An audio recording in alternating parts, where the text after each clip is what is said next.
Hello and welcome back to ChrisCourse channel plays Far Cry 3. You may notice we've skipped ahead a little bit since the last video, and that's because basically there was a bit of fairly unimportant exposition between then and now, and I want to start talking about topics, so it's best not to be doing that while there are people constantly talking at me in the background. That's a bit distracting both for me and for you. So we are now in the free reigning bit, about 10 or 15 minutes further on through the game, and we will be recording continuously from here on out. The first thing we're going to do in the game is quickly try and find some animals to improve our rucksack and that kind of thing. Mainly I want to be able to carry more weapons, because if you can't carry more weapons in this game you're in a bit of trouble. So what we need is to find a goat, so we can get a better weapon holster and preferably a pig. Right, we're looking for a goat and a pig. I am going to forget that, so I will check this again shortly. Let's quickly look at the map. Map. Anyone see a goat? Oh, that's a goat there, isn't it? That looks suspiciously like a goat. Right, that's where we're going. Fast travel over here. Okay, now that's done. Today's topic is the Curiosity rover, which is the largest rover ever landed on another planet. I'm sure almost everybody who will be watching this has heard of it and knows a fair amount about it. It's the largest rover we've ever landed on another planet, at 900 kilograms, I think, the best part of a ton. It was launched in November 2011, and it landed in August 2012, which is a 9-month journey. And for that 9-month journey, it was travelling at a cruising speed of 22,500 miles per hour. 22,500 miles per hour for 9 months. That gives you some idea of the absurd distances between the planets and the solar system, and that's to the closest planet. I've gone totally the wrong way, haven't I? Probably, yes. Yes, I think I have. Oh no, I'm pretty much there, actually. The goat's meant to be around here. Shout up if you see any. But yeah, that's to the closest planet. Yeah, the solar system is far bigger than most people grasp. You know, it's oh crap. There are enemies down there. Let's not get seen and shot. That won't be a brilliant start to the Let's Play. The actual mission Curiosity is planned to be 23 months long, which is 1 Mars year, because its days are a bit longer than ours. Still don't see any goats. Supposed to be goats around here. Need goats. But yeah, it may go over that mission duration like the Spirit and Opportunity rovers did, but there are some problems with that, mainly because it's not using solar power like they did, so it actually has a limited energy source. We'll talk a bit more about that later on.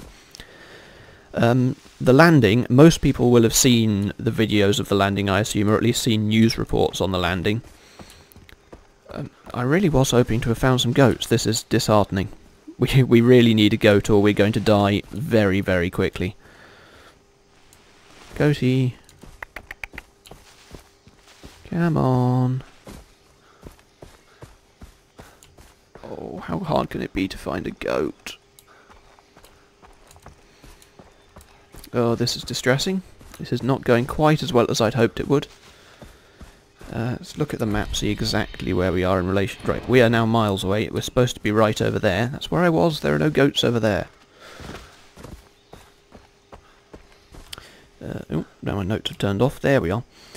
But yeah, it landed only 2.4 kilometers from the target, which is very impressive accuracy, considering the actual journey to Mars was 570 million kilometers. 570 million kilometers, and they landed at 2.4 kilometers from where they were aiming. That's very impressive. Obviously, it was guided in by an automated system, which is what the so-called 7 minutes of terror was. There we are. There are some goats. So-called 7 minutes of terror was for the people at NASA who were monitoring it. Because for 7 minutes they had absolutely no idea whether it had landed or not. Or, you know, just smashed into the surface at high velocity and crashed. Wow, that's phenomenally wasteful. How did that goat just outsmart me? I'm better at the game than this, I promise. I am. Probably doesn't help that I'm using a crappy pistol. But yeah, it landed with a sky crane system, which everyone will have heard about. It's basically just 4 rockets that lowered it down onto the surface. And I'd be worried about using that kind of system on Earth. You know, it's incredibly complex. There's so much that can go wrong, but it went off absolutely without a hitch. It was flawless. So I'm sure there were quite a few happy people at NASA. I was certainly happy. I was watching the whole thing live because that's what I'm like. Now it's down. There are a range of instruments on it designed to follow its main goals, which are to determine the past habitability of the landing site and the role that water had in the past on Mars, and also to study the climate and geology. There we are. We've now got a weapon holster. We're going to quickly pop back here and grab another weapon so we aren't quite as massively unarmed as we are now. The device is powered by an RTG, which is a radioisotope thermoelectric generator, and what that means is that basically there is a dirty great hunk of plutonium dioxide in it that is radioactive, and as it decays... that button. There we are.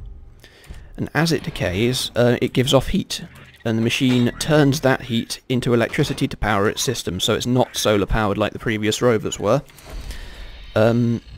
The RTG generates about 2,000 watts of power, which is, you know, the same kind of level as a kettle, to give you some idea of how much heat it puts out. But the rover only harnesses about 125 watts of that for power, and 125 watts is about equivalent to double what a modern laptop will use while using Microsoft Word. You know, probably about the same as a high-end laptop while playing a game, so it's not a lot of power at all. And that's one of the main limiting factors on its speed. You know, the Curiosity rover maximum speed is, well, average speed is about 30 meters per second. The maximum speed is about, no, 30 meters per second. That's a quick rover. About 30 meters per hour, and the maximum speed is about 90 meters per hour. So it's not fast at all. But you wouldn't be if you were running on 175 watts. You know, that's not a lot of power for something that weighs the best part of a ton. It does have a bank of batteries which it uses during periods of low power to store up some energy, and then it can draw from the battery as well as the generator if they're using a high power device like the motors or one of the bigger analysis suites. So it can peak at more than 125 watts of usage, but it's still very limited in terms of how much power it has. There's also the problem that the RTG's lifespan is limited. The mission was actually delayed by 2 years, and they didn't make a new RTG for it, so at the very start of it, the RTG was 2 years of power down on where it was supposed to be initially. Oh, no, that's not what I was looking for. I was trying to save. Unavailable... Oh, it was auto-saving. Fine. That's good. But yeah, the RTG was built 2 years before it was launched because the launch was delayed, so 2 years of lifespan had gone out of it there. And they also discovered during testing that for some reason, during sharp shocks like the landing, the lifespan of the RTG seems to be, you know, knocked down and compromised a little bit. So, yeah, there's a bit of uncertainty over how long it's going to last, but it should significantly outlast the planned length of the mission anyway. You know, the stated length is 23 months. I'd be surprised if it doesn't run for at least 4 or 5 years unless something really goes wrong mechanically or with the computers. Yeah, the actual computers, since we're talking about that, are really low power by today's standards, well, for home computing. There are 2 of them. One of them's a backup, which is only used if the initial one fails. It's 200 megahertz for the processor, 200 megahertz, so 0.2 gigahertz. It's got 256 megabytes of RAM, and it has 2 gigabytes of flash memory in place of a hard drive. So, yeah, you know, they're computer specs from 5 or 10 years ago, but the reason for that is they have to be custom made to be radiation hardened, because particularly on the trip, they get exposed to a vast amount of radiation from the sun, which would annihilate a normal computer and stop it working. And even when they're on the planet, because Mars has a much weaker magnetic field than the Earth, it's still exposed to a large amount of radiation. So they need to compensate for that. So all of the electronics are radiation hardened, which limits how powerful everything can be. But it's more than powerful enough for most applications because it doesn't have to deal with a really heavy operating system like most modern computers do. Which way are we going? We're going over that way. Just loot that quickly. That's probably the fastest way, isn't it? There we are. Yeah, because of the limited storage, as I say, it's got 2 gigabytes of flash memory. Actually, on the way there was no programming for when it landed. It had programming for in-flight and programming to help it land. And once it was landed on the planet, they had to wait a little while they downloaded, over a very, very slow connection, you know, between Earth and Mars. You don't get broadband speeds from that. The software that was... Oh, crap. Oh, that's a plant. That's a plant. Downloaded the software that was required to navigate it and run the Oh, that's not a plant. Is it dead? Yes, unfortunately those guys are about to see me. I think the only thing that can be done in this situation is run! Run like the wind. Run really quickly now. Yes, I know I'm in for a world of pain. That's why I'm running. Not crouching, running. Heal, please. Don't you yell dickhead at me, impolite creature. Right, I have no idea where I am now. Been thrown off a little by the fact that the entire world suddenly decided to shoot at me. There's probably something here, but I'm not going to go for it. Because I have a goal, I'm on a mission. We already talked about that. Oh yeah, right. The current status of the mission, it's actually been there for 7 months already, which is... It doesn't seem like it's been there for 7 months to me, I have to say. Doesn't seem like that at all, but it's been there 7 months, and it's only moved 738 metres in that time, which is far less than they anticipated it moving, and the reason for that is not because of any particular malfunction. It's simply because the scientists got distracted, basically. There was a lot of very interesting stuff around the landing area, and they stopped to have a good long look at it, and they've now realised they're going to have to move on fairly quickly to get to all the stuff they want to see by the end of the mission. So they're going to be starting moving soon. That's going to be hampered a bit because there's going to be some downtime at the end of April. No, downtime, sorry, for the whole of April. Because Mars is going behind the Sun with respect to Earth, which means that we won't be able to get any signals to or from there and can't control the rover. So that's stopping. For the whole of April there's nothing we can do about it. But after that they're starting to get a crack on for their eventual goal, which is 10 kilometres from the landing site approximately, up the mountain whose name I have forgotten. It'll be in the articles I've linked to in the description there. As always, there are loads of links for sources and things and further reading in the description if you're interested. But yes, we've found some interesting things already. 7 weeks into the mission, back in September, it sent back images of an ancient stream bed, which is, you know, it's very solid evidence of the fact that there was, at some point in the past, flowing water on Mars, but that was acidic water, so it wasn't particularly ideal for life. What they found earlier this month, a couple of weeks ago, was clay. When they drilled into a rock and used the analysis machines, they found clay-based minerals which indicate the formation in neutral water, which is much, much more conductive for, you know, the chances of microbial life. So that's a very promising sign that there may well have been life on Mars at some point in the past. We're not talking, you know, intelligent life here. We're not expecting the rover to trundle onto a ruined version of New York or anything silly like that, like you'd have in a film, but there's a fairly good chance that some form of life did exist on Mars in the past.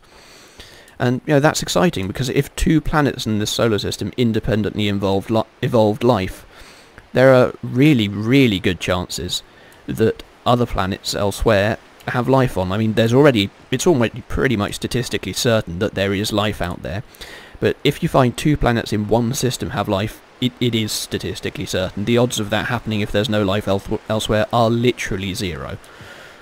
So yeah, it's an important thing to answer, it's an important thing to look for, and lots of people say, oh, this mission's a waste of money, we could use it better elsewhere. And yeah, there might be more, you know, more justified humanitarian reasons for it elsewhere, but the pursuit of knowledge is extremely important. You know, it's what sets us apart from other animals, our ability to look at situations, analyse, be curious and learn, and, you know, pass our knowledge on. That's the whole basis of our society, and we can't just set that aside. It's extremely important that we pursue that as well as other stuff. So yeah, I don't buy the argument that, oh, we shouldn't do this because there are better uses. Yes, there are better uses, and that money should be spent on those alongside the pursuit of knowledge, not instead of it. I think that about wraps up what I have to say about the topic, so for the last couple of minutes of the video we're just going to go through this cutscene here, and then we will end. As I said, please do look through the links in the description. They are all very interesting articles. It's it's a worthwhile cause to improve your knowledge of the... Oh, hello, creepy man. I like the red ones myself. Do you? The purples will give you a lift on a grey day. Everything is excellent, really. As I said, everyone on this island is on drugs. Oh, not the yellows. Don't take them. They are liable to kill you. The mix is not quite right yet. Yeah, on drugs and insane. Dr. Earnhardt here, or in and out, as the case may be. Yeah, I'm Jason. Hello. Dennis said you'd be able to help me, that you'd found one of my friends. One of your friends? Huh. I am distilling a batch later today.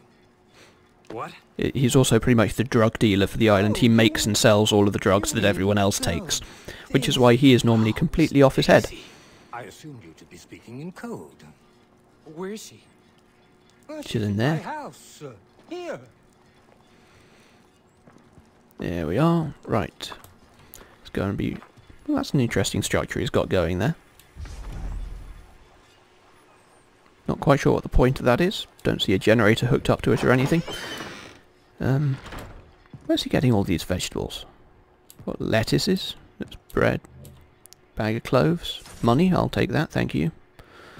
Are they lettuce or cabbage? I don't know. I'm not a particularly... not a leafy vegetable person, I have to say. I don't really get leafy vegetables. They're just mildly unpleasant. Other vegetables fine. Leafy ones? Nah, no thanks. You can keep them. She's burning up. Yes, of course. When I found her, she had cut her arm, which in itself would be no cause for alarm, but she had cut through a field of anti-aris toxicaria. Why do I never cut through a field of that and die? Highly poisonous latex. I mean, if it's highly poisonous, I will have run through it on this island in my time here, so why am I not dying? Silly arbitrary plot point. I'm afraid that another dosage may be required. Well, I did just examine the box. It's empty. Where should I go for more? Set us up with a couple of cave mushrooms and we will be right as rain. As I said, the solution to every problem is drugs. Cruise the cliffs. To the west. Not in real life. Don't take drugs in real life. Drugs are a stupid idea. In this game, drugs are the answer to every problem. In real life, they're the start of many, many problems. Don't do it. Yeah, sage advice there from... well, someone who doesn't actually know better because I've never tried them. It's not my thing, but I'm assuming they're pretty disastrous based on what I've seen other people do under the influence of them. But anyway, right, that'll about wrap that video up. I will see you tomorrow, hopefully, in BioShock Infinite. I've preloaded the game ready, and as long as nothing gets in the way, I will be uploading that as soon as possible tomorrow morning after I play it. So farewell, and see you then.